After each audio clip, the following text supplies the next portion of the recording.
దేవుని స్తోత్రం. చేరువచ్చిన మీ అందరికీ ప్రభు అయిన యేసుక్రీస్తు నామములో నా ప్రత్యేకమైన వందనాలు చెల్లిస్తున్నాం. ఈ దినము మనం అనేక మంది అనేక రోగాలకి కారణమవుతున్నారు. ఆ రోగాలు రావటానికి కారణం ఏంటి? కారణము పాపమే. ఆ రోగానికి కారణము పాపమే. అవును, దేవుని వాక్యంలో మనం చూసినట్టయితే లోకాసు వార్త 5వ అధ్యాయం 20వ వచనంలో మనం చూసినట్టయితే వాక్యం సెలవిస్తుంది. ప్రభు అంటున్నాడు కదా, మనుష్యుడా నీ పాపములు క్షమించబడి ఉన్నవి. మనుష్యుడా నీ పాపములు క్షమించబడి ఉన్నవని వానితో చెప్పాను. అవునండి, పాపం. అసలు పాపం ఎందుకు క్షమించబడాలి? పాపము ఎందుకు క్షమించబడాలి అంటే, మనిషి చేసిన పాపాలు క్షమించబడకుండా మనిషి తాను బ్రతకలేడా? మనిషి చేసిన పాపాలు క్షమించకుండా బ్రతకగలడా లేదా? ప్రశాంతంగా జీవించగలడా లేదా? దీనికి కారణం బైబిల్లో చక్కగా వివరించబడింది. ప్రభు అన్నది ఏమన్నాడు? మనుష్యుడా నీ పాపములు క్షమించబడి ఉన్నవని వానితో చెప్పాను. అంటే పాపం అనేది ప్రతి మనిషికి అంటుకుంటూనే ఉంటుంది. పాపం అనేది ప్రతి మనిషి కూడా అంటుకుంటూనే ఉంటుంది. 1 యోహాను పత్రిక 1వ అధ్యాయం 8, 9, 10 వచనాలు చూసినట్టయితే అక్కడ వాక్యం ఉంది. మనము పాపము లేని వారమని చెప్పుకొని ఎడల మనలను మనమే మోసపుచ్చుకొందుము, మరియు మనలో సత్యం అనేదే ఉండదు. మన పాపములను మనం ఒప్పుకొని ఎడల ఆయన నమ్మదగిన వాడును నీతిమంతుడును గనుక ఆయన మన పాపములను క్షమించి సమస్త దుర్నీతి నుండి మనలను పవిత్రులుగా చేయను. అవునండి, మనం పాపము చేయలేదని మనం చెప్పుకొని ఎడల ఆయనను అలాంటి వారు ఎలా ఉంటే అబద్ధికులుగానే ఉన్నాం. ఎందుకంటే వాక్యం సెలవిస్తుంది, మనము పాపము లేని వారమని చెప్పుకొని అతడు అబద్ధికుడే. ఎందుకంటే పాపము నాలో లేదని, పాపము నేను చేయటం లేదని ఎవరైనా చెప్పారంటే అతను అబద్ధికుడే. ఎందుకంటే ఈ భూమి మీద ఈ శరీరంతో ఉన్నంత కాలం ఎవరు పరమ పవిత్రులు కాదు. ఉదాహరణకి నేను ఒక మాట చెప్తాను. ఉదయాన్నే చక్కగా స్నానం చేసి బయలుదేరి వెళ్ళాం. పని ముగించుకుని, ఆఫీసులో పని అంతా ముగించుకుని మళ్ళీ సాయంత్రం వచ్చేటప్పటికి మనం ఏం చేస్తాం? స్నానం చేస్తాం. ఎందుకని? కలుషితమైనటువంటి వాతావరణంలో దుమ్ము ధూళి మనకు అంటుకుంటుంది. ఆ దుమ్ము ధూళి మనకు అంటుకున్నప్పుడు మన శరీరం చిరాకు ఉంచి మనం పడుకోగలమా? పడుకోలేము. మనం ఎక్కడ ఏ మట్టిలోనూ మనం దొరల్లా. మరి ఆ మట్టి మన శరీరానికి ఎట్లా వచ్చిందంటే, లోకంలో కలుషితం ఉంది, కాలుష్యం ఉంది. మనం నడుస్తూ వెళ్ళినా, బస్సులో వెళ్ళినా మనకు తెలియకుండానే మన శరీరానికి మట్టి అంటుకుంటుంది. అదేవిధంగా ఈ లోకములో పాపం అనే మాలిన్యంతో నిండిపోయింది ఈ లోకం. మనకు తెలియకుండానే ఈ లోకమాలిన్యం ఎంతో కొంత పాపం అనేది మనం అంటుకుంటూనే ఉంటుంది. మనం ఆఫీసులో ఎవరితో మాట్లాడినా మన మాటల ద్వారా, మన క్రియల ద్వారా ఏదో ఒక పాపం తప్పు చేస్తూనే ఉంటాం. మనకు తెలియకుండానే జరిగిపోతుంది అది. మనం ఎంత పవిత్రంగా జీవిస్తున్నా, ఎంత జాగ్రత్తగా జీవిస్తున్నా, మనం కావాలని చేయకపోయినా ఈ లోకమంలో మాలిన్యం అంటే పాపము ఎక్కడొక చోట మన ఆత్మకు అంటుకుంటూనే ఉంటుంది. మన ఆత్మకి అంటుకుంటూనే ఉంటుంది. ఆఫీస్ నుంచి వచ్చిన తర్వాత మరలా ఏ విధంగా అయితే మనం ఇంటికి వచ్చి స్నానం చేస్తామో అదేవిధంగా మన హృదయాన్ని, మన ఆత్మని శుద్ధీకరించుకోవాలంటే మనం యేసయ్య పాదాల దగ్గరకు వచ్చి మోకరించి ప్రార్థించే వారిగా ఉండాలి. అవునండి, ఇది మన దినచర్యగా ఉండాలి. ప్రతిరోజు మనం తెలియకుండా ఏదో ఒక పాపం అంటుకుందనుకో, ప్రభు పాద సన్నిధికి వచ్చి, ప్రభువా, ఈ దినమంతయు తండ్రి నీ కృపలో భద్రపరచావు, నాలో నీకు ఆయాస్కరమైనది ఏదైనా ఉంటే, అది దోషము పాపం ఏదైనా ఉంటే దయతో క్షమించు ప్రభు అని చెప్పి ఆయన పాద సన్నిధులకు వచ్చి మనం ప్రార్థన చేసేవారికి ఉండాలి.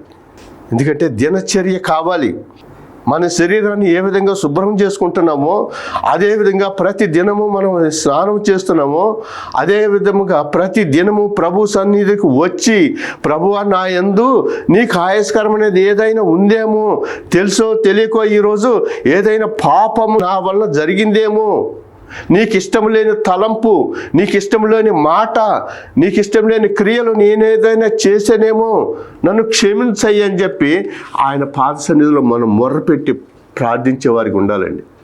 మీ రక్తంతో నన్ను కడగండి, మీ రక్తం పరిశుద్ధ రక్తం, పవిత్ర రక్తం, ఆ రక్తం ద్వారా నన్ను కడిగి శుద్ధీకరించు అని చెప్పి మనం ప్రతి దినము ఉదయం సాయంత్రము కూడా ఏ విధంగా స్నానం చేస్తున్నామో అదే విధంగా ఉదయాన్నే లేచి మోకరించి ప్రార్థించేవారికి ఉండాలి.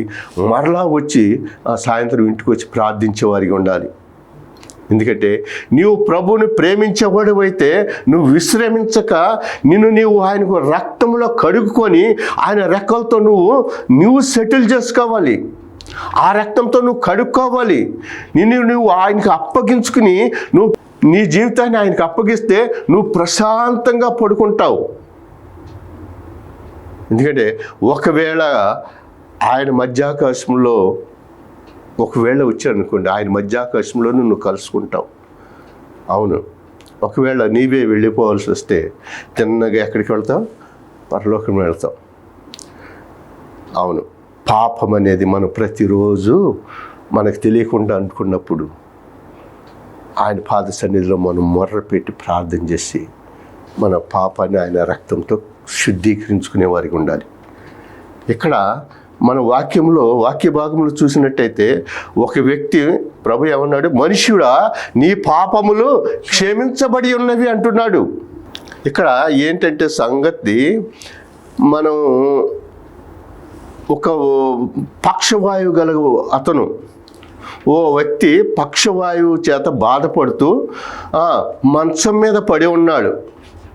కొంతమంది వ్యక్తులు ఆ మంచంతో పాటు తీసుకొచ్చి ప్రభు అయిన యేసుక్రీస్తు ఎదుట ఉంచడానికి ప్రయత్నం చేశారు, కానీ లోపలికి తీసుకురావడానికి వీలు పడ అనేక మంది జనం ఉన్నారు.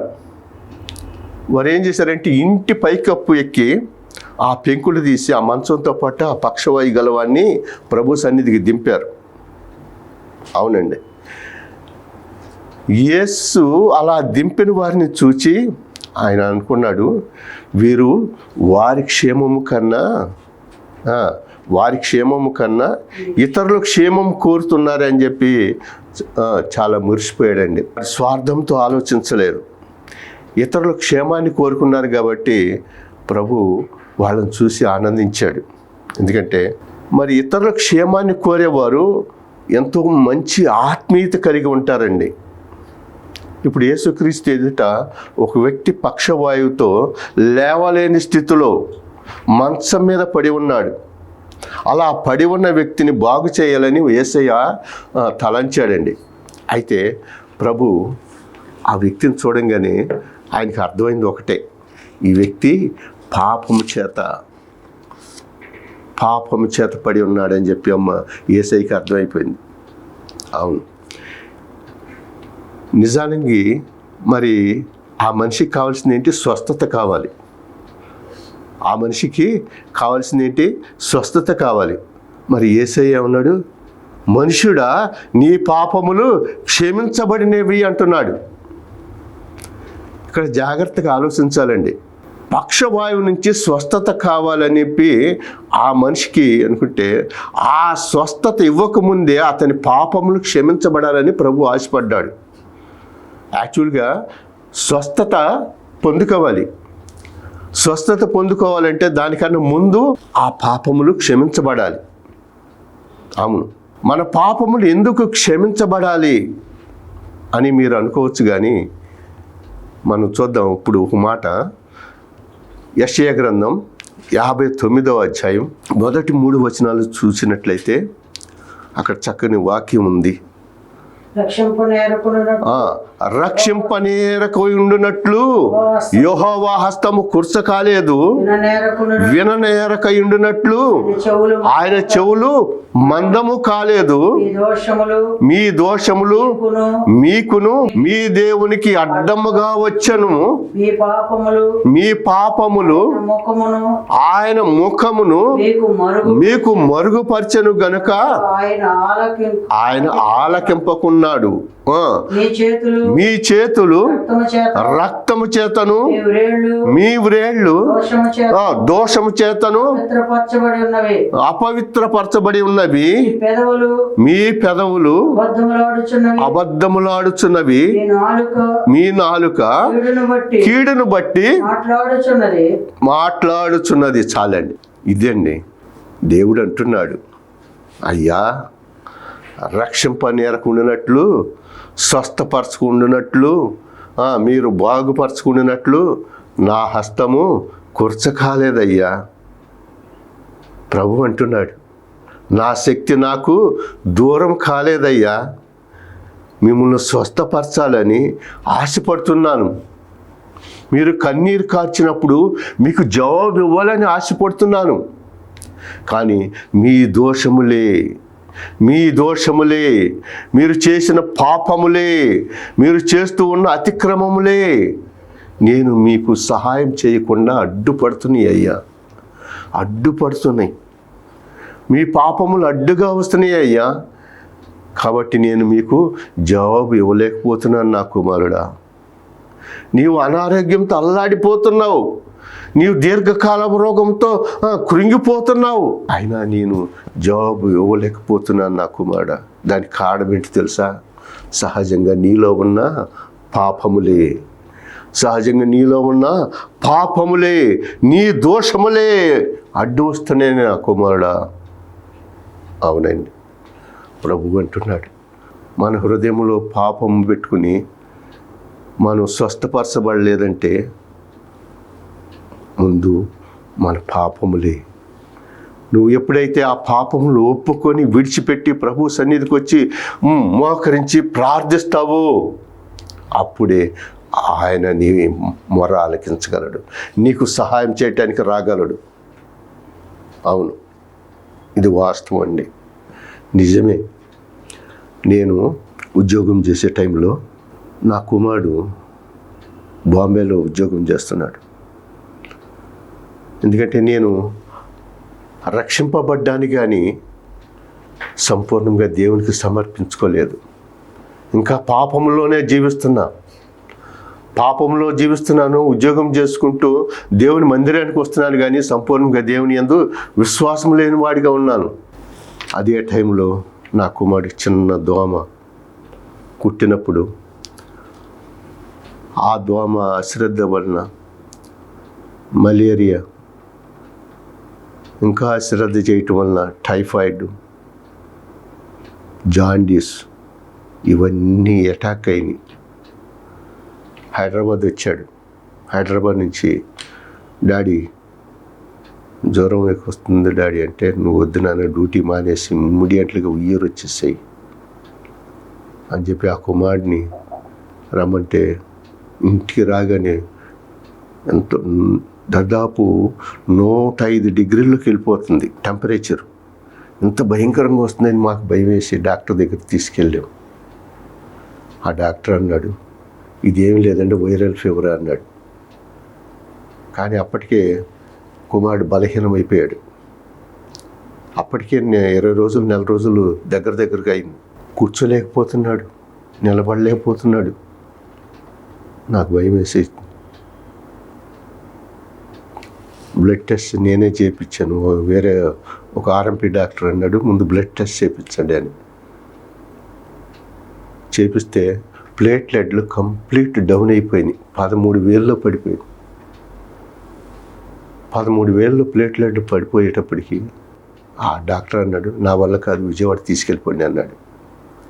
విజయవాడ టైమ్ హాస్పిటల్కి తీసుకెళ్ళినప్పుడు ఆయన అన్నాడు, అయ్యా ఐసీలో పెడతాం, ఈ రాత్రి గడిస్తేనే మేము చెప్పగలం, లేకపోతే మా వాళ్ళ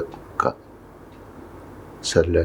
అప్పుడే మా ఆత్మీయ తండ్రి ఇమ్మానియల్ అయ్యగారు, ఆయన దగ్గర నేను బాప్తిసం తీసుకున్నా. ఆయన వచ్చి హాస్పిటల్కి వచ్చాడు. చూసి చిన్న ప్రార్థన చేసి, నువ్వు ఇంటికి వెళ్ళి ప్రార్థన చెయ్యా అన్నాడు. అప్పుడు వరకు నేను డ్యూటీలో ఉండి పాపములు కూరుకొని నేను నెగ్లెక్ట్గా పేరుకి బాప్తిసం తీసుకున్నానే కానీ నా హృదయంలో యేసుప్రభు లేడండి. అవును, అప్పుడు తెలుసుకున్నాను. ఇంటికి వచ్చి అప్పుడు ప్రార్థన చేసి, ఇమ్మానియల్ గారు ఎందుకు ఎట్లా అన్నారని నేను నా భార్య నా గదిలోకి వెళ్ళి మోకరించి కన్నీరు కారుస్తూ తెల్లవార్లు ప్రార్థన చేస్తూ కన్నీరు కారుస్తూ తెల్లారినాక మరలా మేము హాస్పిటల్కి వెళ్ళినప్పుడు ఆ డాక్టర్ మళ్ళీ టెస్ట్ చేసి, మీ బాబుకి ఏం పర్వాలేదు అని చెప్పేటప్పుడు ప్లేట్లెట్ లేవు, 13,000 80,000 పెరిగిపోయింది. అవునండి, నా దేవుడు నా ప్రార్థన ఆలకించాడు.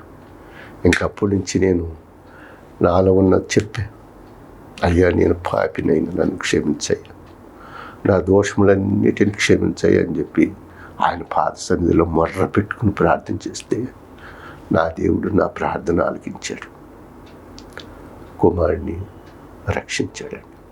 ప్రభు మన పాపములు పెట్టుకొని ఆయన సన్నిధికి వచ్చి ప్రభువా స్వస్థపరచంటే ఆయన అంటున్నాడు, నా కుమారుడా నీ దోషమును విడిచిపెట్టు. అవును అంటున్నాడు, నువ్వు ప్రార్థన చేస్తున్నావు, నీ కన్నీరు కారుస్తున్నావు, నీ రోదన నాకు వినపడతలేదు కుమారుడు అంటున్నాడు. నీ పాపములు అడ్డుగా వస్తున్నాయి నా కుమారుడు అంటున్నాడు. కాబట్టి నేను జవాబు ఇవ్వలేకపోయాను. అవును, ఆ రోజున ఎప్పుడైతే నా పాపములన్నిటిని విడిచిపెట్టి ఆయన సన్నిధికి వచ్చినప్పటి నుంచి ఆయన ఆత్మశక్తితో నన్ను నడిపిస్తున్నాడు.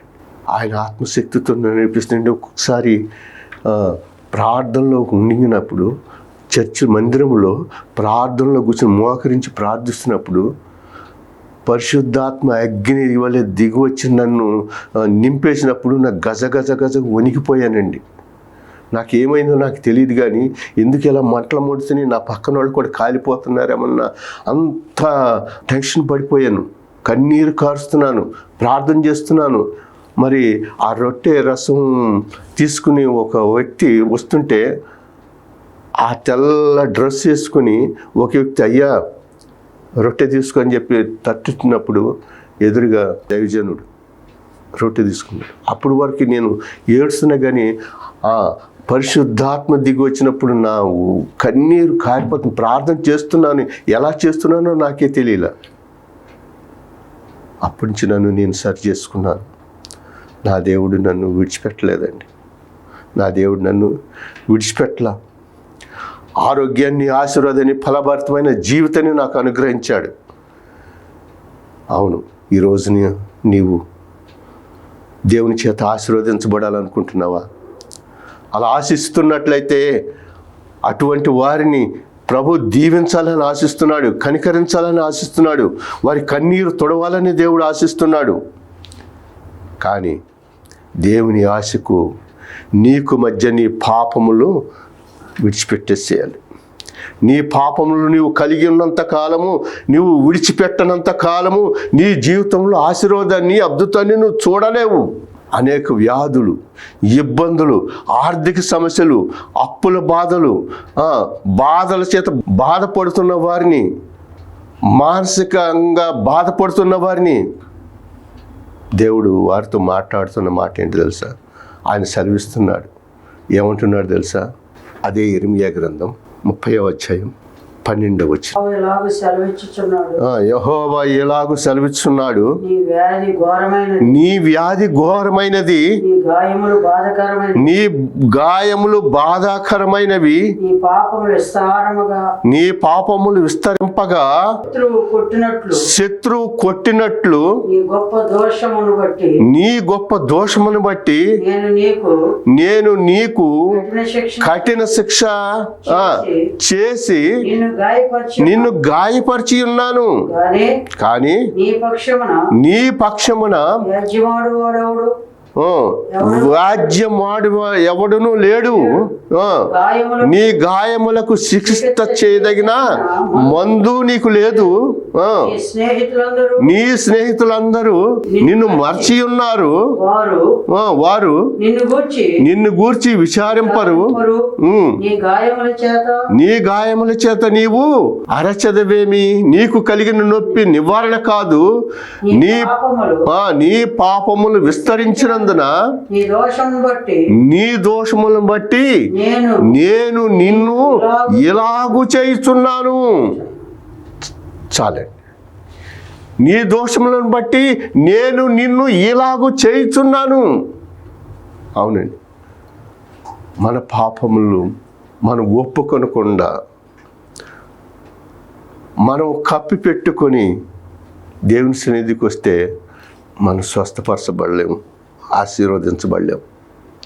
ఆయన అంటున్నాడు కదా, ప్రియ సహోదరి, ప్రియ సహోదరి, నీవు చేసిన పాపములను బట్టి ఒకవేళ దేవుడు నిన్ను శిక్షిస్తున్నాడేమో ఒక్కసారి పరిశీలించుకో. నేను చేసిన పాపములను బట్టే, నా అతిక్రమములను బట్టే నాకు ఈ రోగం వచ్చిందేమని చెప్పి నిన్ను నువ్వు తెలుసుకో. నా జీవితాన్ని పాడు చేసుకున్నాను, మరి నాలాంటి వారికి క్షమాపణ లేదని చెప్పి నువ్వు అనుకోవచ్చు. నాలాంటి వాడిని పాపములు క్షమించి దేవుడు లేవనెత్తడా? నాలాంటి వాడిని బాగు చేయడా? నాలాంటి వాడిని స్వస్థపరచడా? నాలాంటి వాడిని రక్షింపడా అని చెప్పి నువ్వు అనుకుంటున్నావేమో. ప్రభు పేరట చెప్తున్నాను, యేసయ్య నిన్ను రక్షించడానికి, యేసయ్య నిన్ను క్షమించడానికి అన్ని వేళలా సిద్ధంగా ఉన్నాడమ్మా. నీవు ఏ స్థితిలో పడి ఉన్నావో, ఏ స్థితిలో కన్నీరు కారుస్తున్నావో, ఏ స్థితిలో నువ్వు ఈ వాక్యం వింటున్నావో అన్నీ దేవుడు ఎరిగిన దేవుడమ్మా. అయితే నువ్వు ఉన్న పాటన దేవుని సన్నిధికి రా. ప్రభువా, నేను చేసిన పాపముల వల్లనే నేను ఈ దిస్తుకు చేరానయ్యా. నీవు క్షమించే దేవుడు అని, నువ్వు కనికరించే దేవుడు అని అయ్యా నీ సన్నిధికి వచ్చాను. హృదయపూర్వకంగా అడుగుతున్నాను అయ్యా, నన్ను మన్నిస్తావా అని యేసయ్యకు నువ్వు ప్రార్థన చేస్తే తప్పకుండా యేసయ్య నీకు క్షమాపణ ఇస్తాడు, నిన్ను స్వస్థపరుస్తాడు. అదే వాక్యములు అంటున్నాడు. ఇర్మియా గ్రంథం అదే 30 వచనంలో అంటున్నాడు కదా, వారు ఎవరును లక్ష్య పెట్టని సియోననియు వెలివేయబడినదనియు నీకు పేరు పెట్టుచున్నారు. అయితే నేను నీకు ఆరోగ్యము కలుగజేసేదను, నీ గాయములను మాన్పేదను. అవునండి, నువ్వు ఎప్పుడైతే మొరపెట్టుకున్నావో, ప్రభు పాద సన్నిధికి వచ్చి ఎప్పుడైతే మొరపెట్టుకున్నావో ఆయన అంటున్నాడు కదా, నీకు ఆరోగ్యం కలగజేస్తాను, నీ గాయంలో మార్పుతాను. అవునండి, ప్రభు అంటున్న మాటే, ఆ దేవాది దేవుడు నీతోనే అంటున్న మాట. అయ్యా, వెలివేయబడిన వాడిగాను, విడువబడిన వాడిగాను, దిక్కులేని వాడిగాను ఉన్నావేమో, నీతోనే నేను మాట్లాడుతున్నాను. నిన్ను ఆదరిస్తాను, నిన్ను దీవిస్తాను, నేను నీకు ఆరోగ్యము ప్రసాదించబోతున్నాను. నీవు మరణం పడక మీద కన్ను మూయవు అని చెప్పి ప్రభు అంటున్నాడండి. నీ ఆయుష్ ఆరోగ్యము ప్రసాదించి నీ గాయములో కట్టబోతున్నాను, సంపూర్ణంగా నిన్ను స్వస్థపరచబోతున్నాను. అవునండి, ఈరోజు ప్రభు మాట సెలవిస్తున్నాడు, నీకు మంచి రోజులు, ఇయ్యగలడని, నీ కన్నీరు తుడిచి, ఎక్కడైతే నువ్వు అవమానించబడ్డావో, ఎక్కడైతే నువ్వు వెలివేయబడ్డావో, ఎక్కడైతే నువ్వు ఒంటరి అయిపోయావో అక్కడే దేవుడు నిన్ను ఘనపరుస్తాడని, నీ తల ఎత్తుకుని తిరిగేవాడిగా నిన్ను చేస్తాడని, నీ కన్నీటిని నాట్యంగా మారుస్తాడని నువ్వు విశ్వసించినట్లయితే యేసయ్య తాను ఇచ్చిన మాట ప్రకారం నిన్ను స్వస్థపరుస్తాడు. నీ గాయములు కడతాడు, నీ గాయములు కడతాడు, నీ జీవితాన్ని చక్కదిద్దుతాడు. అవునండి, ప్రభువు వాగ్దానం ఇస్తున్నాడు, నిన్ను స్వస్థపరిచేవాడుని నేనేని. మరి ఆయన సన్నిధికి వచ్చి నీ దోషములన్నిటిని ఒప్పుకొని, ప్రభువా నన్ను క్షమించయ్యని నువ్వు ఎప్పుడైతే ఆయన సన్నిధికి వస్తావో ఆ దేవాది దేవుడు, చూస్తున్న దేవుడు, నీ మొర ఆలకించే దేవుడు నీకు స్వస్థతని ఇస్తానని చెప్పి వాగ్దానం చేస్తున్నాడు. మరి ఆయన సన్నిధికి వస్తావా? నీ దోషములన్నిటిని ఒప్పుకుని ఆయన సన్నిధికి వస్తావా? చిన్న ప్రార్థన చేసుకుందాం. మహిమగల మా తండ్రి, దయగలిగిన దేవా, నీకు వందనాలు స్తోత్రాలు చెల్లిస్తున్న ప్రభా. ఎంతవరకు వాక్యం ద్వారా మీ బిడ్డలతో మీరు మాట్లాడారు. స్వస్థపరచు యెహోవాని నేనేనని సెలవిచ్చారు. అవునైనా నీకు అసాధ్యమైంది ఏది లేదు ప్రభు. మా దోషములన్నిటినీ ఒప్పుకొని విడిచిపెట్టి నీ సన్నిధికి వస్తే స్వస్థపరుస్తానని సెలవిచ్చిన నా యేసయ్య, అయ్యా నీ బిడ్డలు మొర ఆలకించండి తండ్రి. వారికి స్వస్థత దయచండి. ఎంతమంది అయితే అనారోగ్యంతో ఉన్నారు, ఇంకా ఎంతమంది అయితే మంచం మీద తండ్రి లేవలేని స్థితిలో ఉన్నారు, వారందరి నిమిత్తం ప్రార్థిస్తున్నాను ప్రభు. స్వస్థపరచు యెహోవా నీవేనని ప్రతి ఒక్కరూ తెలుసుకుని నిన్ను మహిమపరిచే కొరకు బిడ్డలందరికీ అనుగ్రహించమని, చేరువచ్చిన బిడ్డలందరినీ మీరు దీవించి ఆశీర్వదించి బలపరచమని మా ప్రభువును రక్షకుడైన క్రీస్తు యేసు నామమున నేను ప్రార్థించి వేడుకొంచున్నాను తండ్రి. ఆమేన్. అందరికీ వందనాలు.